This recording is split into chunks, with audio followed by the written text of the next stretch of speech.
BPIP minta maaf soal paskibraka putri lepas jilbab saat dikukuhkan Presiden Jokowi. Terima kasih. Kepala Badan Pembinaan Ideologi Pancasila (BPIP), Yudian Wahyudi meminta maaf soal adanya 18 orang pasukan pengibar bendera pusaka Paskibraka Putri Nasional 2024 yang lepas jilbab saat pengukuhan oleh Presiden Joko Widodo di Istana Negara Ibu Kota Nusantara (IKN) Kalimantan Timur pada Selasa tanggal 13 Agustus tahun 2024. Yudian juga mengapresiasi seluruh atensi masyarakat soal pemberitaan tentang jilbab tersebut. BPIP menyampaikan terima kasih atas peran media memberitakan paskibraka selama ini.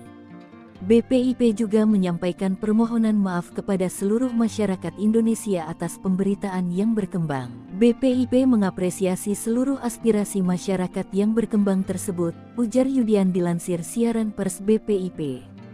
Yudian juga menegaskan bahwa BPIP tidak melakukan pemaksaan lepas jilbab. Penampilan paskibraka putri dengan mengenakan pakaian, atribut dan sikap tampang sebagaimana terlihat pada saat pelaksanaan tugas kenegaraan yaitu pengukuhan paskibraka adalah kesukarelaan mereka dalam rangka mematuhi peraturan yang ada, ujarnya. Ia memastikan, paskibraka putri hanya melepas hijab saat pengukuhan paskibraka dan pengibaran sang merah putih pada upacara kenegaraan saja. Dalam kesempatan lain, paskibraka yang berhijab bisa mengenakan jilbabnya. Yudian menambahkan, BPIP menghormati hak kebebasan penggunaan jilbab tersebut. Diberitakan sebelumnya, Pengurus Pusat Purna Paskibraka Indonesia (PPI) menyayangkan adanya 18 calon paskibraka putri tingkat nasional yang lepas jilbab saat pengukuhan di IKN pada Selasa kemarin.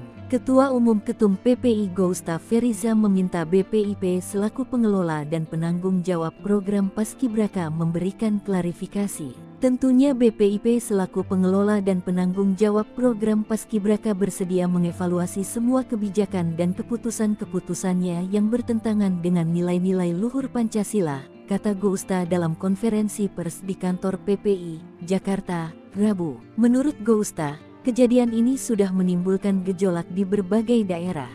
Oleh karenanya, PPI Pusat memberikan sikap menolak tegas kebijakan yang melarang paskibraka putri mengenakan jilbab. Lebih lanjut, ia meminta pada saat upacara Hari Kemerdekaan nanti semua paskibraka yang memang mengenakan jilbab tidak lagi diminta melepaskan jilbabnya.